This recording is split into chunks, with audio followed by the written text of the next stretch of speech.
Son de trompetas que anuncian la luz, Cristo muy pronto vendrá a la batalla por nuestro Jesús. Si venceremos, Cristo muy pronto vendrá.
Te quiero, mi Señor, habita en mí, y vencedor seré por fe en ti. Te quiero, sí te quiero, siempre te anhelo, bendíceme, te ruego.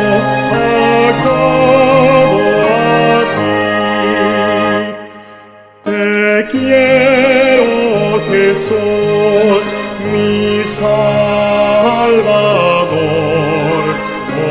hazme en verdad tu servidor. Te quiero, sí te quiero, siempre te anhelo, bendíceme, te ruego, acudo a ti. Tu voluntad, Señor, enséñame, y de tu gran amor, oh, cólmame. Te quiero, sí te quiero, siempre te anhelo, bendíceme, te ruego, acudo a ti. Oh, mi gran bienhechor, en tentación, concédeme valor y protección. Te quiero, sí te quiero, siempre te anhelo, bendíceme, te ruego, acudo a ti.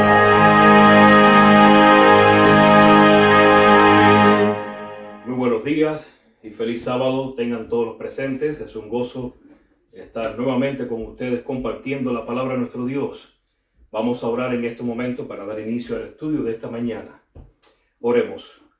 Padre que estás en los cielos, te damos gracias por la oportunidad que tú nos das de estudiar tu palabra y compartirlo con otros sobre las grandes enseñanzas que tú tienes para nosotros para este tiempo. Permite que tu espíritu pueda fluir entre nosotros. Permite que tu espíritu pueda penetrar en nuestros corazones y que no escuchemos mis palabras, sino escuchemos tus palabras. Así que abre nuestra mente, pon un carbón encendido en mis labios, para que tu pueblo pueda escuchar lo que tú deseas que nosotros entendamos y comprendamos para este tiempo. Te lo pedimos y lo agradecemos en el nombre de Jesús. Amén. Y bien, queridos hermanos, hemos venido estudiando la serie de las 7 iglesias de Apocalipsis. En esta ocasión me toca la penúltima, la iglesia de Filadelfia. Y el título que hemos escogido para esta ocasión se titula Crisis de Identidad en el Pueblo Adventista. Y quizás usted me pregunte, ¿cómo que crisis de identidad en el pueblo adventista?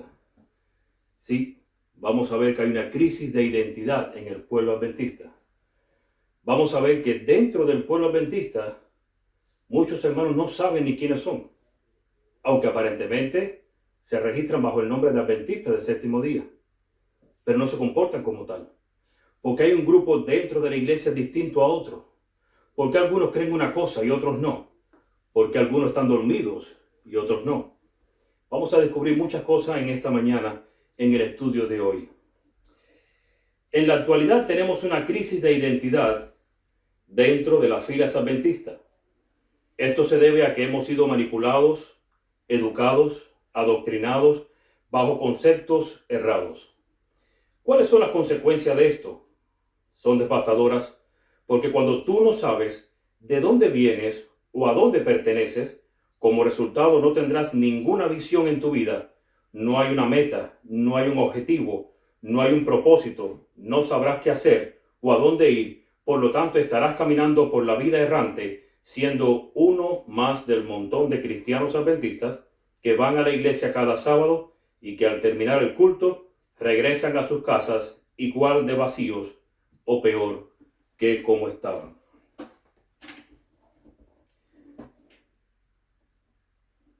La pregunta que vamos a iniciar en esta mañana es, ¿a quién viene a buscar Cristo? Y yo sé que todos ustedes estarán pensando en su mente rápido, ¿a su iglesia? ¿O sí? ¿A cuál iglesia? Ya no estamos hablando de ninguna denominación. Estamos hablando de la iglesia de Dios. Entonces no puedes pensar ni a la católica, ni a la adventista, ni a la bautista, ¿a cuál iglesia? Porque si Dios viniera a buscar alguna iglesia en particular, pues mejor no fuera irnos todos para allá. Pero Dios viene a buscar a una iglesia. ¿A cuál iglesia? La respuesta que le sigue y que alguien me dio cuando yo le hacía esta pregunta era a la iglesia militante. ¿Y cuál es la iglesia militante? La iglesia verdadera. ¿Y cuál es la iglesia verdadera? La iglesia triunfante. ¿Dónde está la iglesia triunfante en la Biblia? ¿Cuál es su característica? ¿Cuál es su nombre? ¿Qué es lo que hace? ¿Existe hoy en día en el mundo actual? ¿Está en una de las 7 iglesias de Apocalipsis? Algunos dicen que nosotros somos la Odisea. Y aunque hoy no voy a hablar de la Odisea, eso será el tema que viene, no se lo pierdan, es el último tema. Vamos a entender un poco con el asunto de la Odisea. ¿Seremos la Odisea?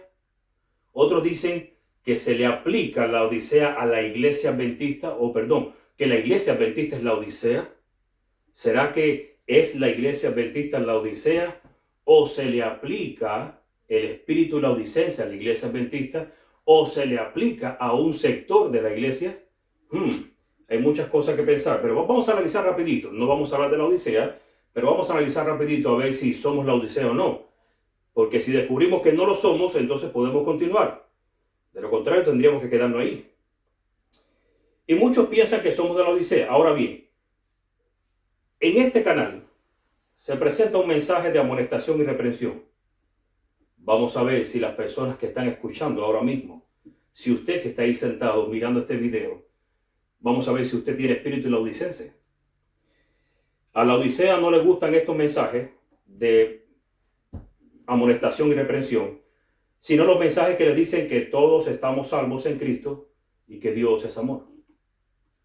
Así que si estás ahí sentado o parado mirando este video, no veo en ti un espíritu laodicense. Estos mensajes hablan de obediencia a Dios y a su ley. La Odisea dice que somos salvos por gracia, ya Cristo obedeció por nosotros. Entonces no veo laodicenses aquí. Estos mensajes nos conllevan a meditar en nuestra condición y nos conlleva a realizar cambios en nuestras vidas. Para la Odisea, estos son temas de fanatismo y de legalismo. Así que no veo la Odisea acá. Los temas son de Daniel y Apocalipsis. La Odisea dicen que son temas bestiales que solo sirven para sembrar miedo. Así que haciendo un análisis a grandes rasgos, yo no veo en las personas que están ahora mismo conectados en este canal, no veo espíritu laodicense. Y entonces, si no somos la Odisea, porque no tememos a los mensajes de reprensión, si no somos la Odisea porque nos gusta estudiar para este tiempo lo que Dios ha mandado, Daniel y Apocalipsis, si no somos la Odisea porque meditamos en los cambios que tenemos que hacer, las transformaciones y en la reforma de nuestras vidas, entonces ¿quiénes somos? Dice, no permanezcáis por más tiempo en el estado de la iglesia de la Odisea. Esta es una cita de Elena de White. En el nombre del Señor suplico a cada familia que enarbole su verdadero estandarte, reformar la iglesia que tenéis en vuestro hogar. Otra cita. En algunos miembros de iglesia hay orgullo, autosuficiencia, incredulidad, empecinada y mala disposición para abandonar sus ideas. Aunque se acumulen las evidencias de que el mensaje a la iglesia de la Odisea es para ellos, pero esto no producirá la desaparición de la iglesia.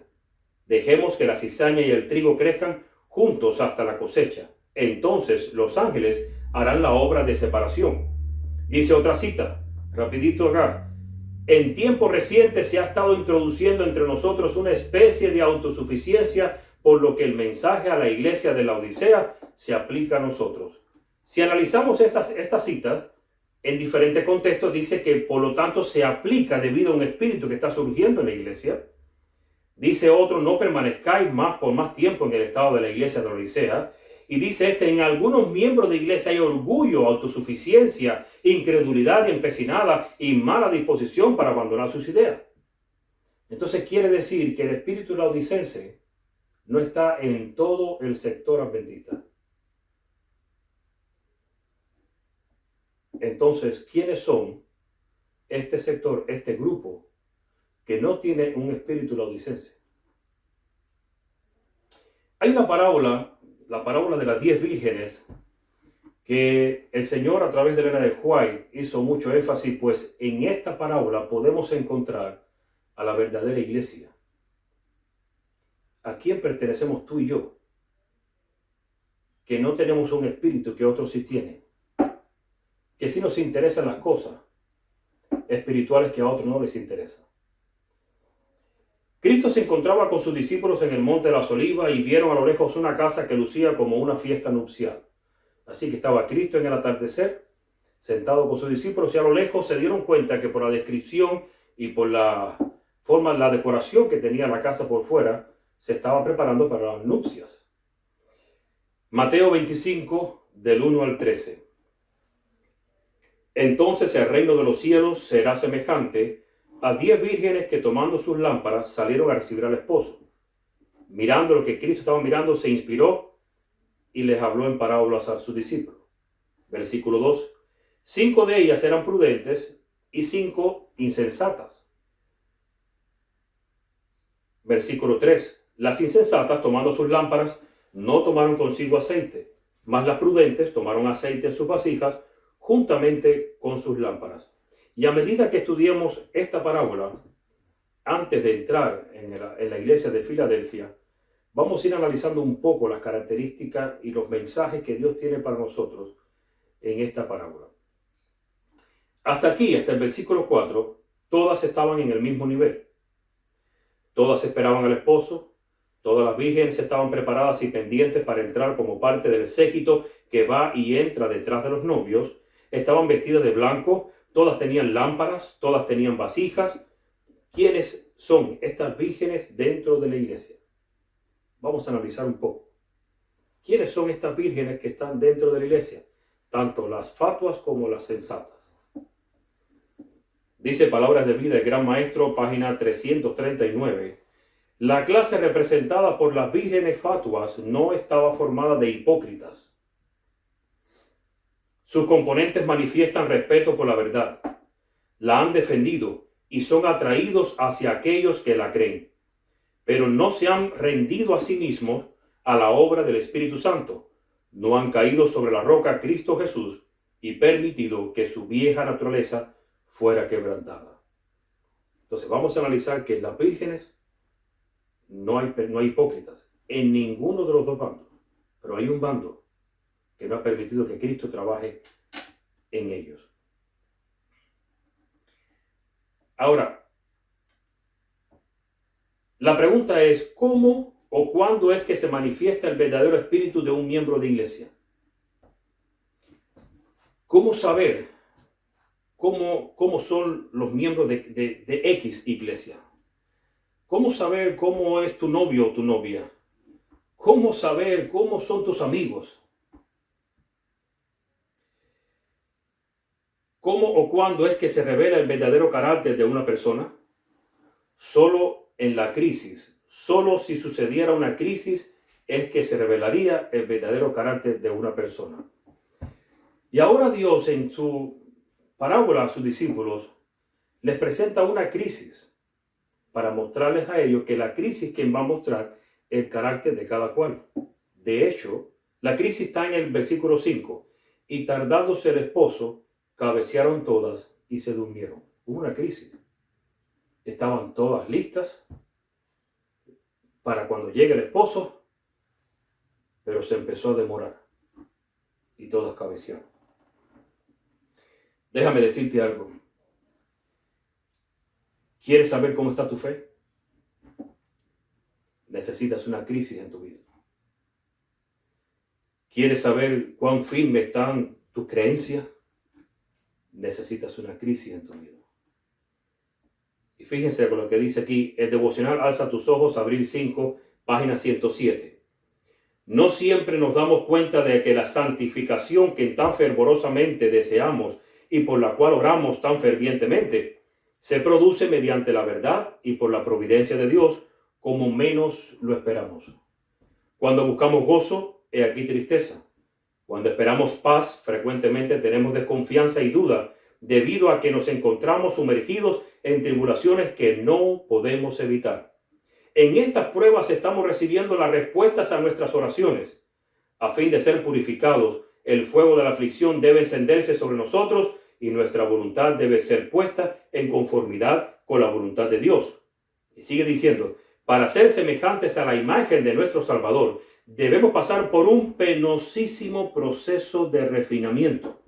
Los mismos que consideramos como los seres más queridos sobre la tierra pueden causarnos las mayores tristezas y aflicción. Pueden contemplarnos bajo una luz equivocada. Pueden pensar que estamos en el error y que nos estamos engañando y rebajando debido a que seguimos los dictados de una conciencia iluminada en la búsqueda de la verdad y de los tesoros escondidos. Dice el versículo 6 de Mateo, y a la medianoche se oyó un clamor. Aquí viene el esposo, salid a recibirle. Entonces todas aquellas vírgenes se levantaron y arreglaron sus lámparas, y las insensatas dijeron a las prudentes, danos de vuestro aceite porque nuestras lámparas se apagan. Mas las prudentes respondieron diciendo, para que no nos falte a nosotras y a vosotras, id más bien a los que venden y comprad para vosotras mismas. Dice Elena de White, palabras de vida del gran maestro, ambas clases fueron tomadas desprevenidas, pero una estaba preparada para la emergencia y la otra fue hallada sin preparación. Así también hoy en día una calamidad repentina e inesperada, algo que pone al alma cara a cara con la muerte, demostrará si uno tiene verdadera fe en las promesas de Dios. Mostrará si el alma es sostenida por la gracia. La gran prueba final viene a la terminación del tiempo de gracia, cuando será demasiado tarde para que la necesidad del alma sea suplida. ¿Y cuál es la necesidad del alma? Sigue diciendo, está en la página 339, esta es la clase de personas que en tiempo de peligro clama paz y seguridad y no sueñan con peligros. Cuando se despiertan alarmados de su letargo, disciernen su destitución y tratan de que otros suplan su necesidad. Pero en las cosas espirituales, y escuchen esto, queridos hermanos, ningún hombre puede suplir la deficiencia del otro. La gracia de Dios ha sido libremente ofrecida a toda alma. Se ha proclamado el mensaje del Evangelio. El que tiene sed venga, y el que quiere tome del agua de la vida de vida de balde. Pero el carácter es intransferible. Ningún hombre puede creer por otro. Ningún hombre puede recibir el Espíritu por otro. Nadie puede impartir a otro el carácter que es el fruto de la obra del Espíritu Santo. Quiere decir que lo que le pasó a estas vírgenes insensatas es que no tenían una experiencia con Dios. Y cuando no tenemos una experiencia con Dios, nuestra fe falla. Nuestras piernas flaquean. Y nuestra mente se turba. Ahora bien, dice, pero mientras ellas iban a comprar, vino el esposo, y las que estaban preparadas entraron con él a las bodas, y se cerró la puerta. Esta puerta significa el cierre de la gracia. Después vinieron también las otras vírgenes diciendo, Señor, ábrenos. Mas él respondiendo dijo, de cierto os digo que no os conozco. Velad pues, porque no sabéis el día ni la hora en que el Hijo del Hombre ha de venir. ¿Dónde está representada la verdadera iglesia para este tiempo en esta parábola? Y si sus mentes están pensando en las 5 vírgenes sensatas, te digo que no. Ellos representan un sector de la iglesia que está dormido y hace falta despertarlo. Pero la verdadera iglesia no está representada en ello. Lo único que tenían era suficiente aceite para soportar la crisis. Esa es la diferencia que hay entre la verdadera iglesia y entre las vírgenes fatuas y las insensatas. Unas tenían aceite que representan el carácter y otras no. ¿Dónde está la iglesia verdadera? Versículo 6. Y a la medianoche se oyó un clamor. Aquí viene el esposo, salid a recibirle. La pregunta es, ¿quién dio ese clamor a la medianoche? ¿Quién fue ese atalaya? ¿Quién estuvo velando durante el momento más oscuro de la noche? ¿Quién estuvo despierto mientras todos dormían? ¿Quién es la iglesia verdadera en la Biblia? De las 7 iglesias de Apocalipsis, Filadelfia es la iglesia verdadera. El movimiento adventista fue fundado por Dios en este periodo, justo en 1863, aunque el periodo del clamor de medianoche se registra desde 1833 con el periodo de Guillermo Miller. La iglesia se caracteriza por una iglesia con un avivamiento y un estado de avance espiritual. Dice Testimonios para la Iglesia, tomo 1, página 61, levanté la vista y vi un sendero recto y estrecho que corría muy por encima del mundo. El pueblo adventista viajaba por él hacia la ciudad. Detrás de él, al comienzo del sendero, había una luz brillante que un ángel identificó como el clamor de medianoche. Quiere decir que en el clamor de medianoche nosotros registramos a la iglesia, la Biblia registra a la iglesia de Filadelfia, y nosotros conocemos que el movimiento adventista del séptimo día fue fundado en esta fecha. Ahora, ¿quién era Filadelfia? Dice que era la más joven de las 7 iglesias, a unos 50 kilómetros al sureste de Sardis y a unos 95 kilómetros al este de Esmirna. Fue fundada como una colonia para extender la lengua, la escritura y la cultura griega. En su economía era famosa por sus viñedos, era una ciudad religiosa, a tal punto que la denominaron la pequeña Atenas. Filadelfia significa etimológicamente el que ama a su hermano o amor fraternal. La iglesia de Filadelfia se caracterizaba por el amor entre los hermanos y por estar llena del Espíritu Santo. Ahora sí, vamos a Apocalipsis capítulo 3 y versículo 7. Y vamos a ver el comienzo de lo que Dios le empieza a hablar a esta iglesia. Escribe al ángel de la iglesia en Filadelfia.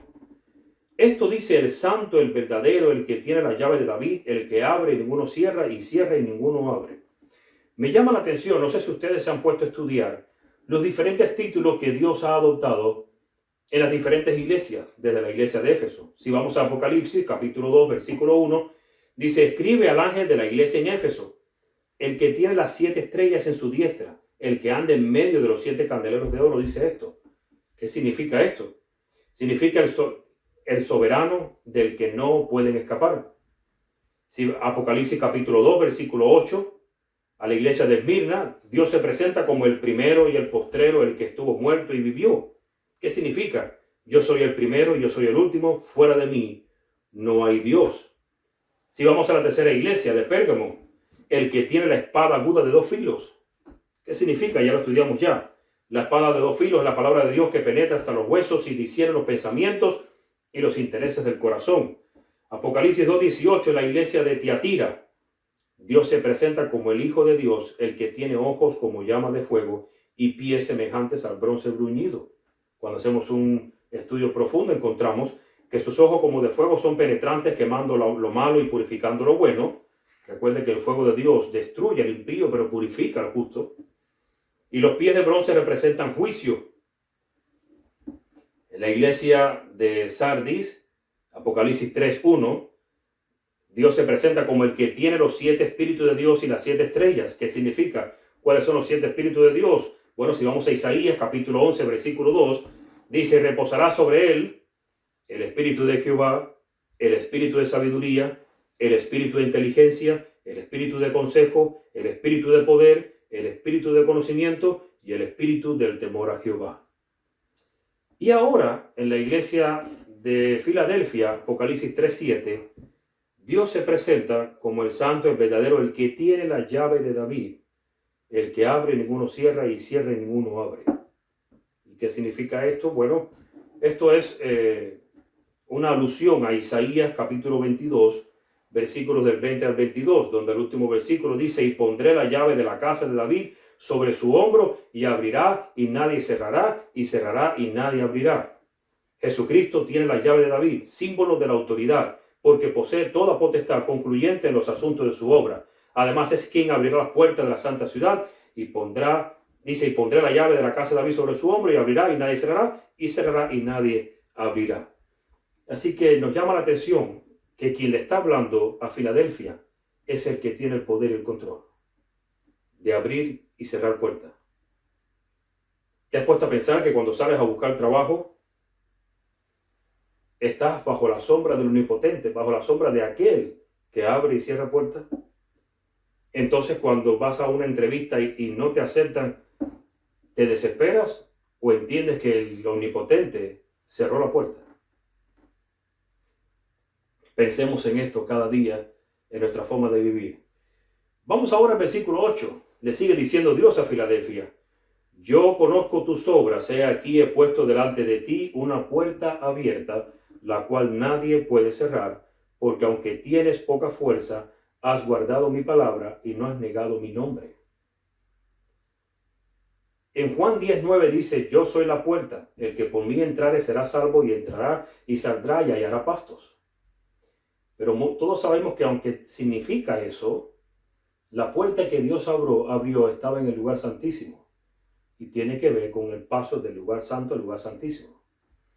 Quiere decir que si la iglesia antes estaba en el lugar santo, al pasar Cristo al lugar santísimo, nosotros hemos pasado con Él. Por eso que habla de la puerta. Es el comienzo de la proclamación del juicio investigador. Dice Ellen White en Primeros Escritos, hablando de este evento, vamos a leer una visión un poco larga, ya la hemos leído en otros temas. Dice, pero escuchen bien en los detalles de esta visión. Delante del trono vi al pueblo adventista, la iglesia y el mundo. Vi dos compañías, la una postrada ante el trono, profundamente interesada, mientras que la otra no manifestaba interés y permanecía de pie indiferente. Los que estaban postrados delante del trono elevaban sus oraciones a Dios y miraban a Jesús. Miraba él entonces a su Padre y pareciera interceder para con ellos. Una luz se transmitía del Padre al Hijo y de éste a la compañía que oraba. Entonces vi que una luz excesivamente brillante procedía del Padre hacia el Hijo y desde el Hijo ondeaba sobre el pueblo que estaba delante del trono. Pero pocos recibían esa luz.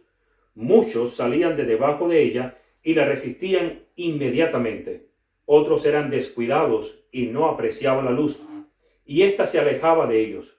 Algunos la apreciaban y se acercaban para postrarse con la pequeña compañía que oraba. Ojo que habla de la pequeña compañía. Esta recibía la luz y se regocijaba en ella, y sus rostros brillaban con su gloria.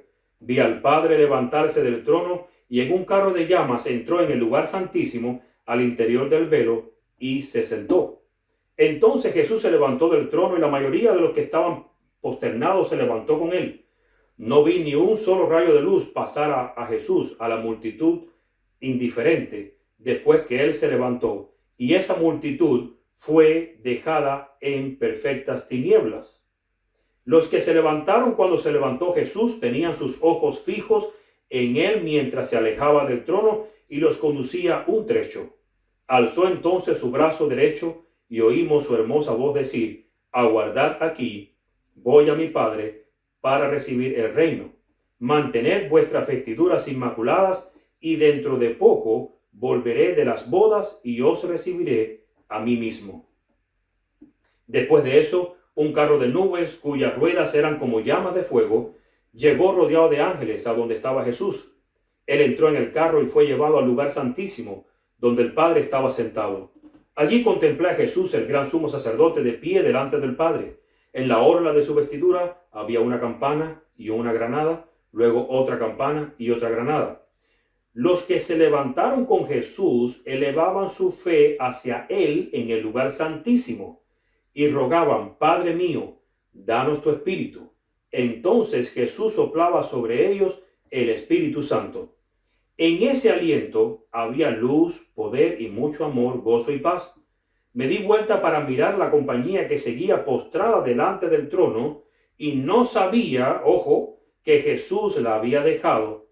Satanás pareciera estar al lado del trono, procurando llevar adelante la obra de Dios. Vi a la compañía alzar las miradas hacia el trono y orar: Padre, danos de tu espíritu. Satanás soplaba entonces sobre ella una influencia impía. En ella había luz y mucho poder, pero nada de dulce amor, gozo ni paz. El objeto de Satanás era mantenerla engañada, arrastrarla hacia atrás y seducir a los hijos de Dios. Eso está en Primeros Escritos, página de las 54 a las 56. Quiere decir que Satanás adopta un carácter religioso en la mayoría de las iglesias. Quiere decir que solo un pequeño grupo se ha dirigido hacia el lugar santísimo.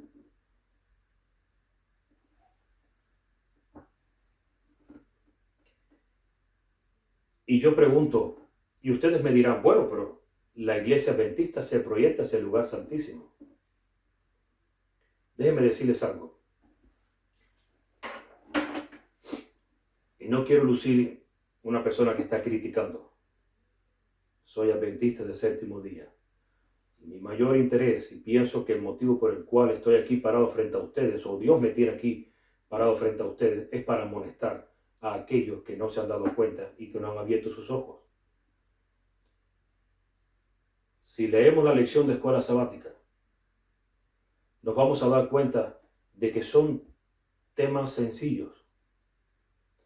Ninguno abarca la verdad presente que se necesita predicar y levantar y explicar para este tiempo. ¿Por qué?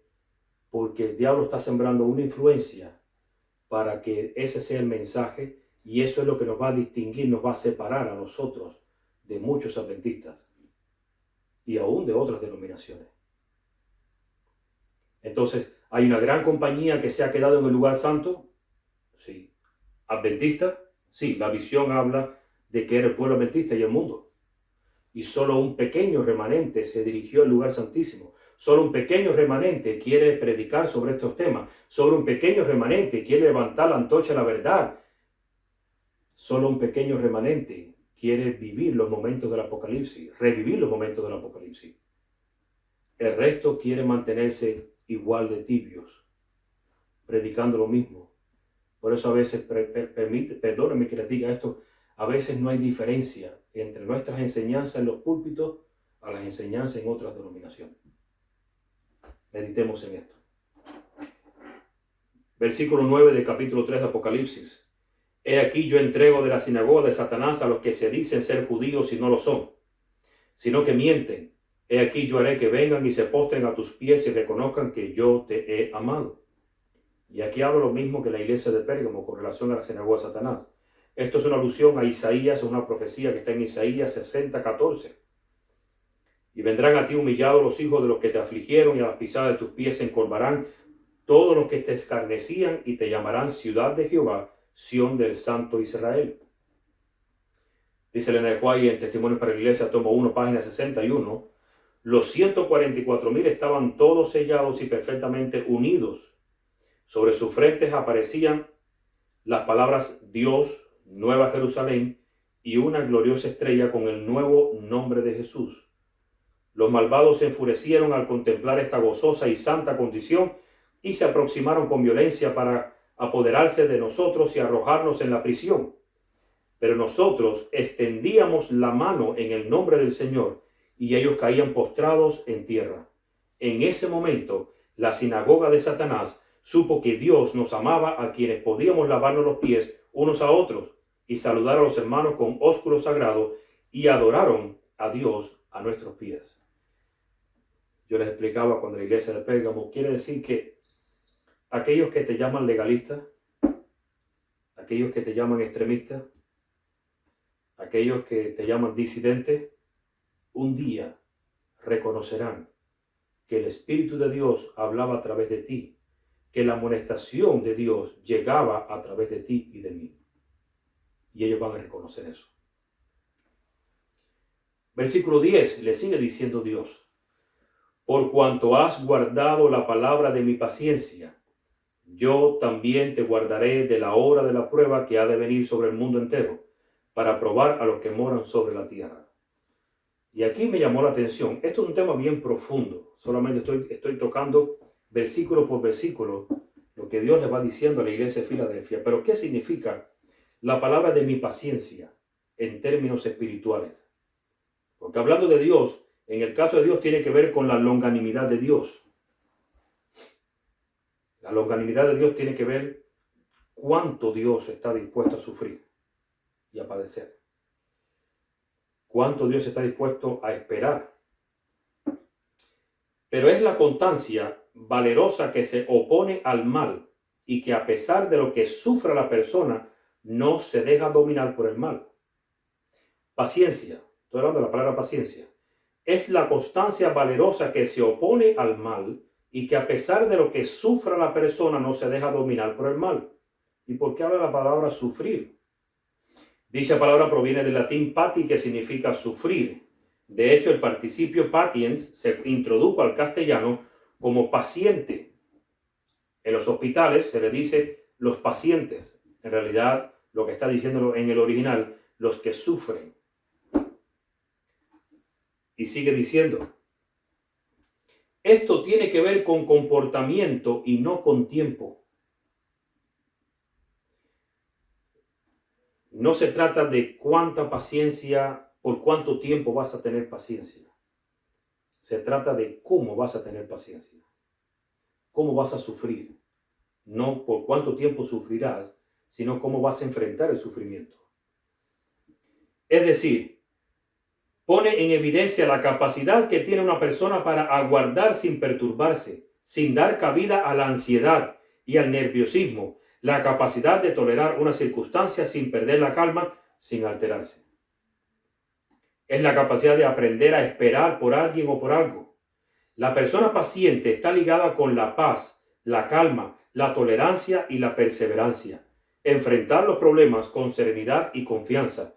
¿Cuál paz o confianza, o cuál confianza o confianza en quién?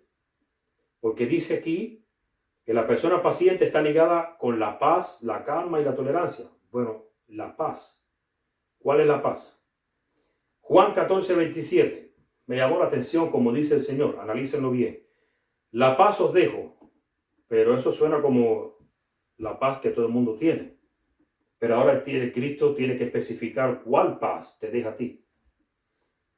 La paz os dejo, mi paz os doy. Yo no os la doy como el mundo la da. No se turbe vuestro corazón, ni tengan miedo. Salmo 37:5. Encomienda a Jehová tu camino y confía en él, y él hará. Quiere decir, hermano, ¿cómo reaccionamos tú y yo frente a la prueba? ¿Nos desesperamos? Tenemos una necesidad y aparentemente no se puede suplir y ahora, ¿y cómo voy a pagar la renta? ¿Y cómo voy a hacer esto? Si tenemos la confianza en Dios, si tenemos la paciencia de Dios, significa que sabremos sufrir el momento con paciencia, con calma y con paz. Porque sabremos que Dios proveerá. La otra palabrita que se encuentra en el texto, y vuelvo a leer el texto para ustedes, por cuanto has guardado la palabra de mi paciencia, yo también te guardaré de la hora de la prueba que ha de venir sobre el mundo. ¿Qué prueba? Cuando investigas más a fondo sobre el original de esta palabra, la palabra prueba significa poner a prueba por disciplina. Quiere decir que si has guardado la palabra de la paciencia de Dios, entonces Dios te librará de la disciplina que tienes preparado para el mundo. Nosotros no participaremos de ella. De hecho, dice que el lloro y el crujir de dientes para el tiempo de angustia no será de parte nuestra, será de parte de los impíos. Hay cientos de textos en la Biblia, en Elena de White, donde Dios dice que los ángeles harán provisión para nosotros de nuestro pan, de nuestra agua y protección para nosotros, para el tiempo de angustia. Pero no así para los impíos. Padecerán hambre, padecerán las plagas, padecerán horror y terror, pero eso no es para nosotros. Y eso es lo que le está diciendo Dios a su pueblo. En el libro Eventos de los Últimos Días, página 14, dice: Dios advirtió siempre a los hombres los juicios que iban a caer sobre ellos. Los que tuvieron fe en su mensaje para su tiempo y actuaron de acuerdo con ella, en obediencia a sus mandamientos, escaparon a los juicios que cayeron sobre los desobedientes e incrédulos. Y ahora llegamos al versículo 11 del capítulo 3 de Apocalipsis. He aquí, yo vengo pronto, y le manda dos cosas. Retén lo que tienes para que ninguno tome tu corona. Retén lo que tienes para que nadie tome tu corona. La pregunta es, ¿qué tienes? ¿Qué tenemos tú y yo? No me pienses en nada material. Hay hermanos que creen que porque ganan dinero Dios los bendice. Y no se dan cuenta que también el diablo sabe bendecir con dinero. Y no se dan cuenta que para este tiempo la bendición que Dios te ha prometido no es de dinero, ni de ningún asunto material. Pero nosotros valoramos las bendiciones de Dios por la parte humana. Mi cuenta bancaria. Otros buscaron una habitación de su hogar y la llenaron de comida. Puede venir todas las crisis que quiera. Aquí puedo aguantar un año comiendo. Desayuno, almuerzo y comida. Dios me ha bendecido. ¿Dios te ha bendecido? ¿Eso es bendición para ti? Tienes un trabajo donde te entra buena cantidad de dinero, pero estás muchas veces transgrediendo el sábado y crees que Dios te ha bendecido. ¿Crees que Dios te bendice aún transgrediendo? No hay bendición de Dios cuando hay transgresión de su ley. Entonces, si no te bendice Dios, ¿quién te bendice? Tienes delante de ti al que posee la llave de David. Así es como empieza Dios hablando de la iglesia de Filadelfia. El que posee el control de todo, el dueño de todas las cosas. Lo tienes delante de ti. El cual te ha abierto una puerta de bendiciones ilimitadas. Pero la más importante, haber entrado en él, con él en el lugar santísimo. Tienes la promesa de que recibirás el reconocimiento de los que te oprimen, de los que te acusan, de los que no reconocen que Dios está contigo, de que ellos adorarán a tus pies y reconocerán de que Dios hablaba a través de ti. Tienes la paciencia que a través de la paz de Dios has sufrido, pero has aprendido a confiar en Él. Y tienes tu corona garantizada. Y por último, tienes la más grande de las promesas. ¿Cuál es? Está en el versículo siguiente. Versículo 12 de Apocalipsis 3. Esta es la gran promesa fue para Filadelfia y es para nosotros hoy. Miren cómo dice.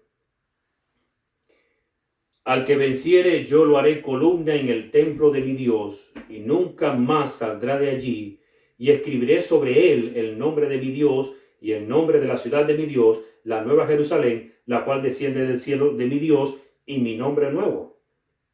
El que tiene oído, oiga lo que el Espíritu dice a las iglesias. Yo te haré columna en el templo de Dios. ¿Sabes qué? Rapidito, tú y yo no fuimos creados porque simplemente Dios quiso crear. Y Dios es amor, sí, es amor. Y le gusta crear, sí, pero no fuimos creados por eso. Fuimos creados con un propósito. Y el propósito es llenar la vacante de los ángeles o que dejaron los ángeles que siguieron a Satanás. Esa vacante es la que, por eso fuimos creados. Por eso se tiene que completar un número de redimidos. Pero da la casualidad que en particular estos de Filadelfia van a conformar en su responsabilidad las columnas del templo. Ellos van a estar en el templo ministrando con Cristo, mientras otros harán otra labor. Porque nadie estará ocioso. Si vamos a ocupar el puesto de los ángeles, pues estaremos haciendo el trabajo que tenía cada ángel que abandonó su puesto. Y ahora, ¿qué significa el que venciere? ¿Quiénes son estos entonces? ¿Quiénes son estos de Filadelfia que vencen y que se les promete ser la columna en el templo de Dios? En las 7 iglesias del Apocalipsis solo hay 2 iglesias que Dios no les reprocha nada. Y ellas son Esmirna y Filadelfia. Un segundo dato es que ambas iglesias representan a 2 grupos. La primera, Esmirna, representa a 2 grupos. En este caso al grupo de los mártires del pasado y al grupo de los mártires de ahora del futuro.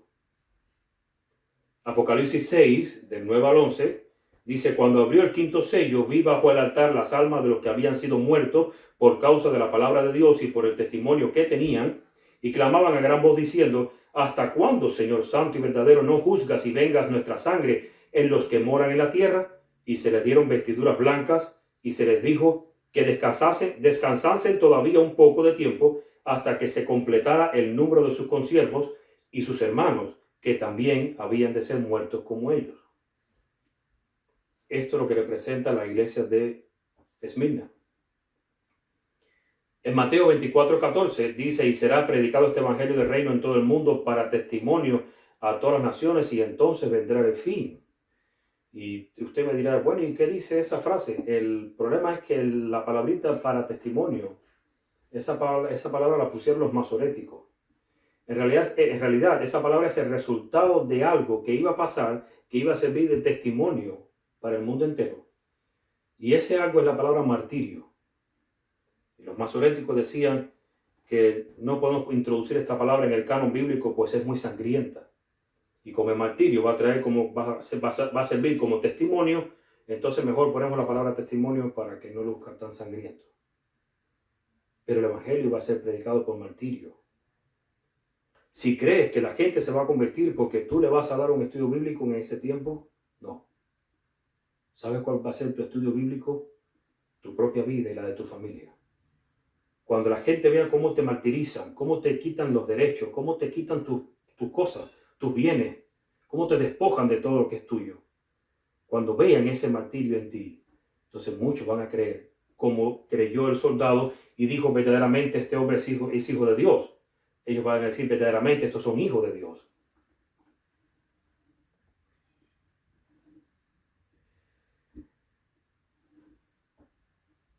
La segunda iglesia, Filadelfia, representa a 2 grupos. Al clamor de medianoche, con el movimiento de Guillermo Miller en 1833, y que Elena de White identifica que el clamor de medianoche llegó hasta 1888. En otro tema hablaremos sobre esto. A partir de este año comienza a verse el espíritu laudicense, registra ella. El segundo grupo que representa a la iglesia de Filadelfia es a los 144,000. Por eso es que la pregunta es, dice: al que venciere, yo lo haré columna. ¿Al que venciere de qué? Pues tenemos que ir entonces a Apocalipsis, capítulo 15, versículo 2. Y está describiendo los 144,000. Vi también como un mar de vidrio mezclado con fuego, y a los que habían alcanzado la victoria sobre la bestia y su imagen y su marca y el número de su nombre, en pie sobre el mar de vidrio con las arpas de Dios. Quiere decir que los 144,000 están siendo reflejados y registrados en la iglesia de Filadelfia. De hecho, tendremos más adelante un estudio sobre los 144,000 y vamos a ver muchos detalles, muchas cosas que Dios tiene para nosotros en ese tema. Ahora, ¿quién es el sector de la iglesia a los cuales se le aplica el espíritu laodicense? Porque ya sabemos que el sector que sí está dispuesto a estudiar Apocalipsis como Dios manda, que sí está dispuesto a irse, a abandonar la ciudad e ir al campo como Dios manda, que sí está dispuesto a hacer reformas en su vida y cambios en su vida, que sí les gustan los mensajes de amonestación y reprensión. Entonces, ¿quiénes son nosotros? ¿Por qué estamos juntos? Voy a tocar este tema por arribita. En realidad les prometemos que estamos preparando un material sobre la verdad sobre 1888. En este material vamos a explicar un poco sobre la iglesia nominal, cuándo surgió, qué pasó en 1888, qué pasó en 1903, 1901, 1904, qué pasó en 1950. Y vamos a descubrir muchas cosas que sucedió en la obra. Y vamos a entender hoy en día muchas cosas que suceden y que no entendemos. Leo para ustedes. El enemigo de las almas ha procurado introducir la suposición de que había de realizarse una gran reforma entre los adventistas del séptimo día y que esa reforma consistiría, ojo con los detalles, renunciar a las doctrinas que están en pie como las columnas de nuestra fe y que había de comenzar un proceso de reorganización. Si se efectuara esta reforma, ¿qué resultaría?, pregunta ella. Los principios de verdad que Dios en su sabiduría ha dado a la iglesia remanente serían descartados. Sería cambiada nuestra religión. Los principios fundamentales que han sostenido la obra durante los últimos 50 años serían considerados como error. Se establecería una nueva organización. Se escribirían libros de una nueva orientación. Se introduciría un sistema de filosofía intelectual.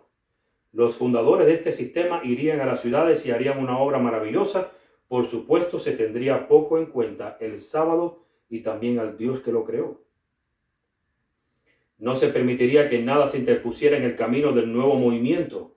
Los dirigentes enseñarían que la virtud es mejor que el vicio, pero habiendo puesto de lado a Dios, resolverían depender del poder humano que no tiene valor sin Dios. Su fundamento estaría edificado sobre la arena y la tormenta y la tempestad barrerían la estructura. Mensaje selecto, tomo 1, página 238. Vi que Dios tenía hijos que no reconocen ni guardan el sábado. No han rechazado la luz referente a él. Y al empezar el tiempo de angustia, fuimos henchidos del Espíritu Santo cuando salimos a proclamar más plenamente el sábado. Esto enfureció a las otras iglesias y a los adventistas nominales, pues no podían refutar la verdad sabática, y entonces todos los escogidos de Dios, comprendiendo claramente que poseíamos la verdad, salieron y sufrieron la persecución con nosotros. Primeros Escritos, capítulo 2, página 33. Los ministros ajustan sus sermones al gusto de los cristianos mundanos. ¿Cristianos qué? Mundanos. No se atreven a predicar a Jesús y las penetrantes verdades de la Biblia, porque si lo hiciesen, estos cristianos mundanos no quedarían en las iglesias. Sin embargo, como la mayor parte de ellos son gente rica, los ministros procuran retenerlos, aunque no sean más merecedores de estar en la iglesia que Satanás y sus ángeles. Esto es precisamente lo que Satanás quería. Acomodó la religión de Jesús de suerte que pareciera popular y honrosa a los ojos de los mundanos, enseñándosele a la gente que el mundo honraría a los que profesaran la religión. Pero estas enseñanzas difieren notablemente de las de Cristo. Su doctrina y la mundanalidad no pueden convivir en paz. Quienes siguen a Cristo han de renunciar al mundo. La lenidad proviene de Satanás y sus ángeles, quienes trazaron el plan que siguen los cristianos nominales. Se relataron bonitas fábulas y que la gente creyeron fácilmente, y se agregaron a la iglesia, una palabrita fuerte ahora, hipócritas y descarados pecadores. Si la verdad hubiese sido predicada en toda su pureza, pronto desertara de la iglesia esta clase de gente. Pero no hubo diferencia entre los que profesaban seguir a Cristo y los mundanos. Mensaje selecto, tomo 2, página 194. Por último, Cristo pronuncia un ay sobre todos los que transgreden la ley de Dios.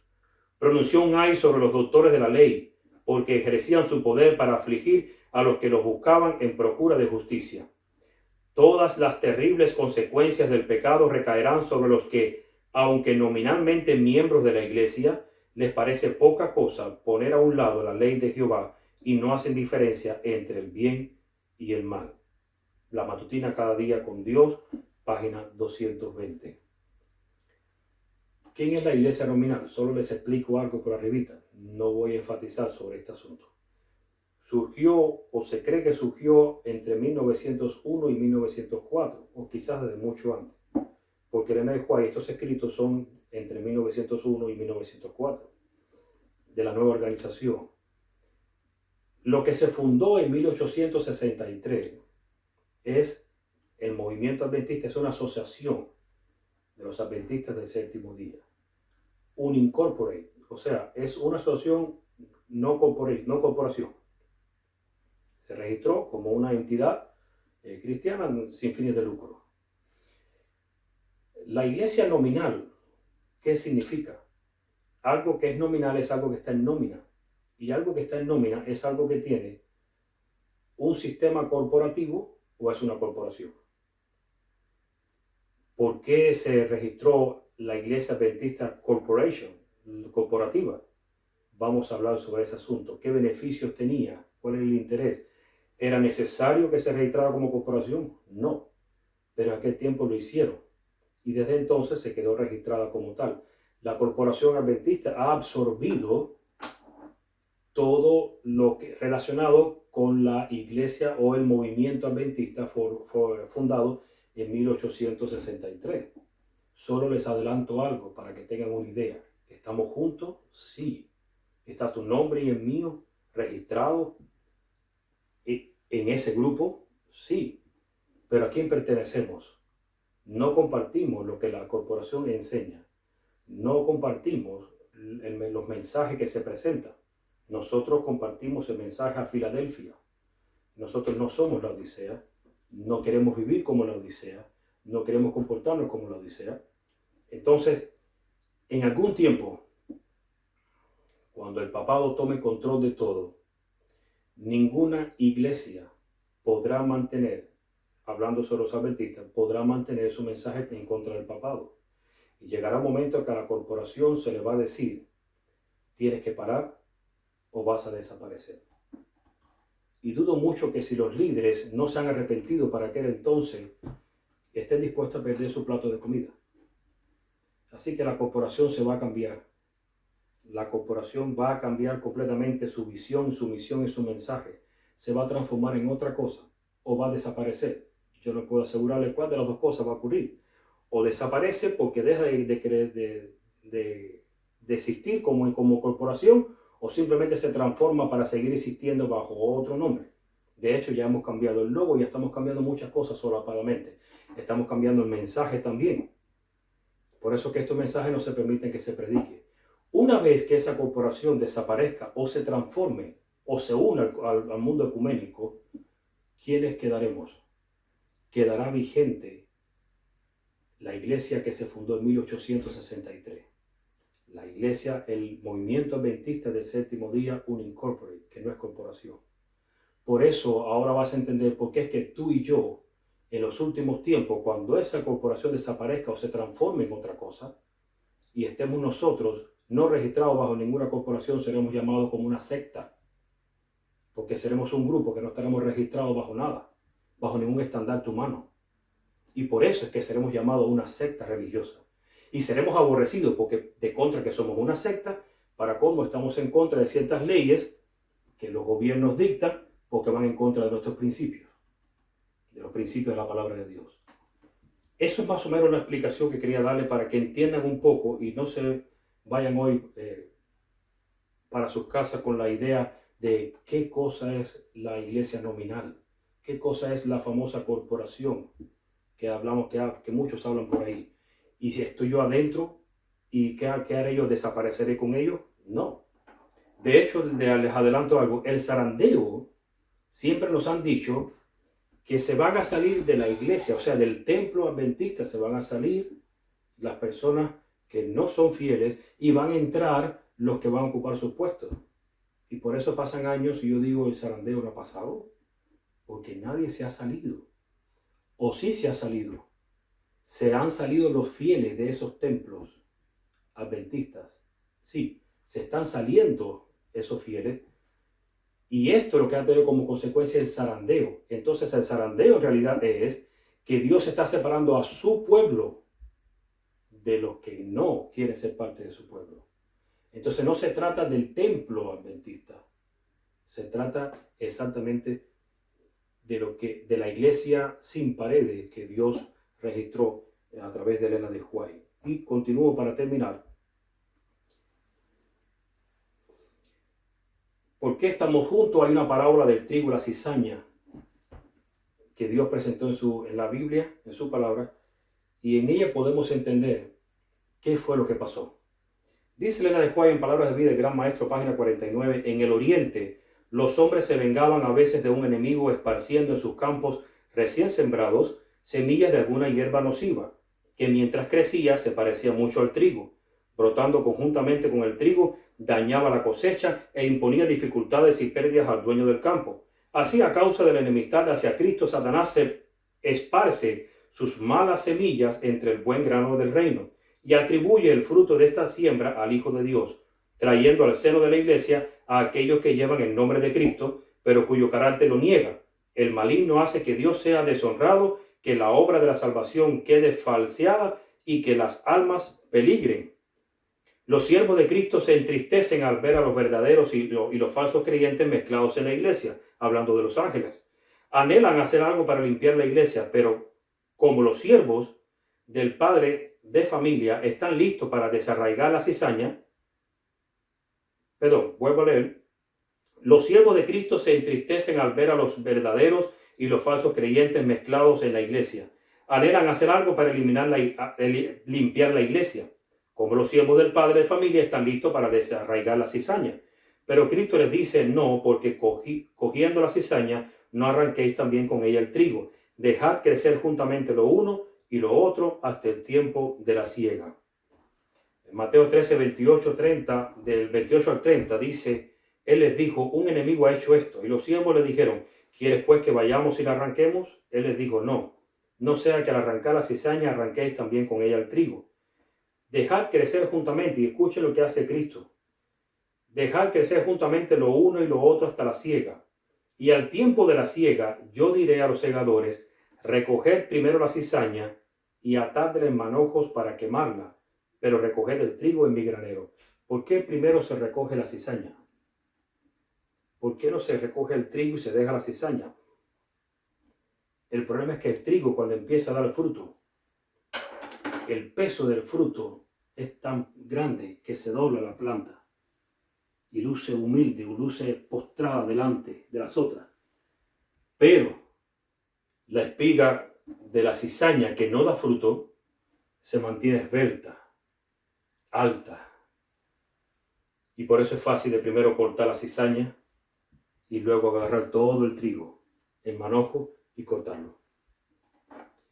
Dios espera que tú y yo demos fruto, cual asiento, como la cizaña. En este clamor de medianoche, Dios permitió una crisis, el chasco de 1844, y termino con este detalle porque muchos se burlan en la Biblia, en Facebook, en Google, en los medios de comunicación, diciendo que surgimos por un chasco. ¡Qué vergüenza! Y algunos hablan de esto. Ahora, su plan fue crear su nueva iglesia con los pocos fieles que quedarían después de este chasco o crisis. Apocalipsis 12, 5 y 6 dice, y ella dio a luz, hablando de la mujer, un hijo varón que regirá con vara de hierro a todas las naciones, y su hijo fue arrebatado para Dios y para su trono, y la mujer huyó al desierto donde tiene lugar preparado por Dios para que allí la sustenten por 1260 días. ¿Y qué le pasó a la iglesia? En otro tema estudiaremos sobre este asunto.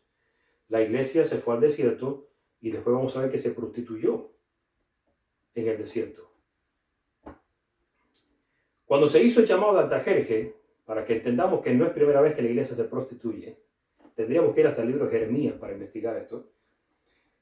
De las 12 tribus de Israel, cuando Dios hizo el llamado a través del rey Artajerje, que se reunieron todo el pueblo de Israel para restaurar el templo y la ciudad, solamente vinieron 2 tribus.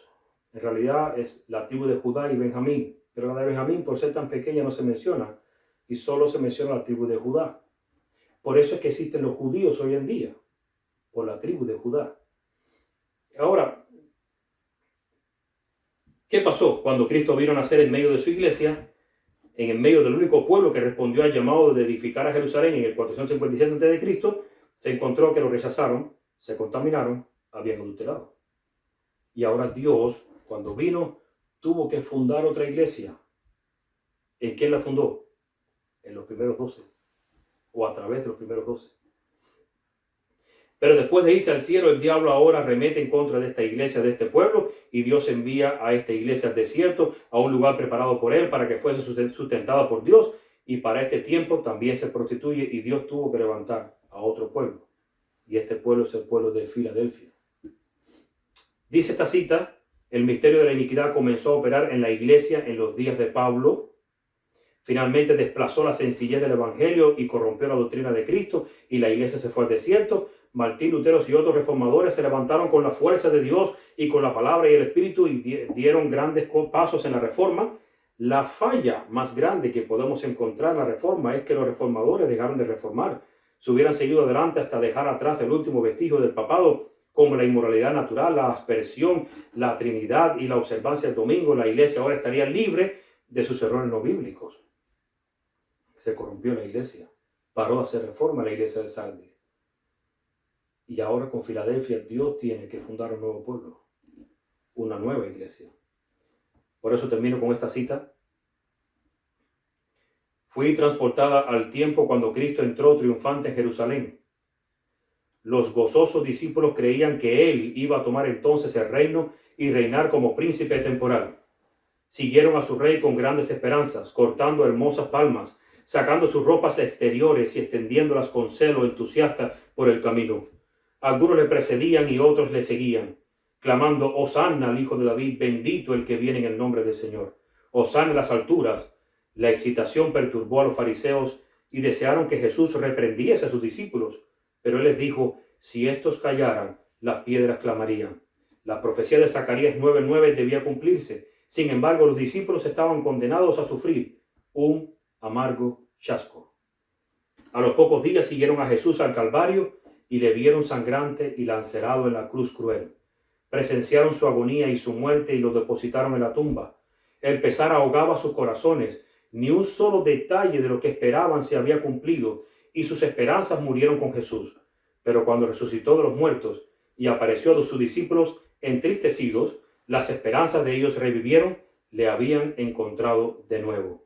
Vi que el chasco de aquellos que creían en la venida del Señor en 1844 no igualaba al que sufrieron los primeros discípulos. La profecía se cumplió en los mensajes del primer ángel y del segundo. Estos fueron dados a su debido tiempo y cumplieron la obra que Dios quería hacer por medio de ellos. ¿Surgimos de un chasco? Sí, pero no es la primera vez que la iglesia de Dios surge de un chasco. De hecho, el chasco de los discípulos dice que fue mayor que el de 1844. No te sientas mal por estar de parte de Dios, aun cuando la mayoría está en su contra. No te sientas mal por estar de parte de un así dice Jehová, aun cuando la mayoría no le interesa. No te sientas mal de respetar el sábado con celo, aun cuando la mayoría no lo hace. No te sientas mal hablar de estos temas de Apocalipsis para este tiempo, de presentar las profecías para este tiempo, aun cuando la mayoría no lo hace. Dios está buscando su pueblo. Dios está preparando un remanente. Dice una cita que los 144,000 primero estarán separados y esparcidos y cada uno individualmente tiene que ser pasado por un penosísimo tiempo de prueba. Y luego, una vez que sean probados, una vez que hayan sido hallados justos delante de Dios, entonces formarán esa gran fila que vio Elena de White para los últimos tiempos. Entonces estarán listos para proclamar el mensaje, el fuerte pregón, el último gran clamor final en esta tierra. ¿Te estás preparando para ello? ¿Confías en Él? Él está al control de la historia de este mundo. Él está al control de tu vida. No te desesperes. Ten paciencia. Sufre lo que Dios te imponga a ti y a mí con el valor que Dios nos da. Sigamos adelante. Levantemos la verdad por encima de todas las cosas. Dios te bendiga. Dios te guarde. Oramos. Padre que estás en los cielos, te damos gracias. Gracias por tu palabra. Gracias porque tú nos has hablado que para los tiempos que vienen, nosotros nos va a parecer que tú eres aún hasta nuestro enemigo. Nos va a parecer que la mayoría tiene la razón. Nos va a parecer que nosotros, la minoría, estamos equivocados. Pero contigo y con tu palabra somos mayoría. Permite que en nuestros corazones exista el valor que solamente puede dar tu Espíritu Santo. Que en nuestros corazones existe el deseo del querer como el hacer por tu buena voluntad. Que en nuestros corazones no haya miedo, ni vergüenza, ni temor de presentar tu palabra. Prepara a tu pueblo. Prepara a aquellos que van a formar parte de la fila de los 144,000. Prepara a aquellos que van a formar parte de los mártires para este tiempo, que con su vida y con su martirio darán testimonio a todas las naciones. Prepara a ese remanente que está dispuesto a trabajar contigo. Ayúdanos, Padre, para que hagamos tu voluntad y para que en nuestro corazón siempre esté el deseo de alabar y glorificar tu nombre y el deseo de obedecerte. Una bendición especial para cada persona que ahora mismo ha escuchado este tema. Que esto pueda ser profundizado en sus corazones y que la bendición tuya, la bendición de tu palabra, de tu espíritu, pueda posar en cada uno de nosotros. Te lo pedimos y lo agradecemos en el nombre de Jesús. Amén. Bendiciones.